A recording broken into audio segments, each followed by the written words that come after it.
అని గిట్లా క్యాండిల్ కరిగితే వచ్చే వ్యాక్స్ వాటర్ లెక్క చిక్కటి కన్నీళ్లను దార పోసుకుంటా నడి రోడ్డు మీద కూర్చొని ఏడుస్తుంది చూడు. గీయక్కకేనట అన్యాయం జరిగింది. నాకు న్యాయం కావాలంటే కావాలి అని రోడ్డు ఎక్కింది. ఇంతకు ఏమైందక్క?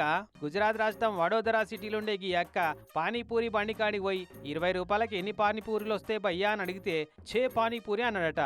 సరే అయితే 20 రూపాయలే ఇయ్యి అని ప్లేట్ పట్టుకొని తినడం మొదలుపెట్టింది. ఆ పానీపూరి బండోడు జర దేడు హుషారోడు ఉన్నట్టుండు. మొదలు ఆరని చెప్పి 4 వేసి గంతే పో అన్నాడట. అరే ఏ క్యా హై భయ్యా పేలే చే బోలేనా అని అంటే నాయ్ మా 4 బోలాము ఆ టీక్సే నైసునే అని దబాయించిండట. ఇక అప్పుడు ఎవరైనా ఏం చేస్తారు, పోనీతి నా సొమ్ము తిన్నందుకు వాని పాపాన వాడే పోతాడని పోతారు కదా.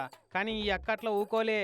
నాకు 2 పానీపూరులు తక్కువ చేసిన ఆ షాపోన్ మీద చర్యలు తీసుకోవాలి. పోలీసు వాళ్ళు డౌన్ డౌన్ అని రోడ్డు మీద కూర్చొని నిరసనకు దిగింది. ట్రాఫిక్ అంతా జామ్ అయింది. పోలీసు వాళ్ళు దబ్బును ఉరికొచ్చారు. ఏమైందని అడిగిర్రు.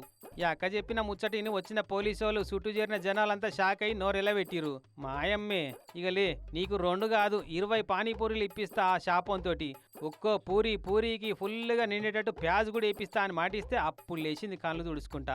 పానీపూరి ఇప్పిస్తాం కానీ ఇట్లా ట్రాఫిక్ జామ్ చేసి పబ్లిక్ న్యూసెన్స్ చేసినావు కాబట్టి నీ మీద పిటీ కేసు రాయాలి కాబట్టి పోలీస్ స్టేషన్కి వచ్చి సంతకం పెడదు రా అని జీపెక్కిచ్చి వంట పోయినాక అక్క చేసిన ధర్నా చూసిన పబ్లిక్ అంతా హమ్మయ్యా అని గాలి పీల్చుకున్నారట. కానీ ఆ పానీపూరి షాపోనికి అయితే బీపీ పెరిగి హార్ట్ అటాక్ వచ్చినంత పని కావచ్చు ఇదంతా చూసి. 2 పానీపూరిల కోసం నడి రోడ్డు మీద అక్క చేసిన ధర్నా చూసి మళ్ళా జన్మల మాట తప్పొద్దని చెంపలు వేసుకుంటూ కావచ్చు. అగో అట్లుంటారు మరి కొందరు ఆడోళ్ళు.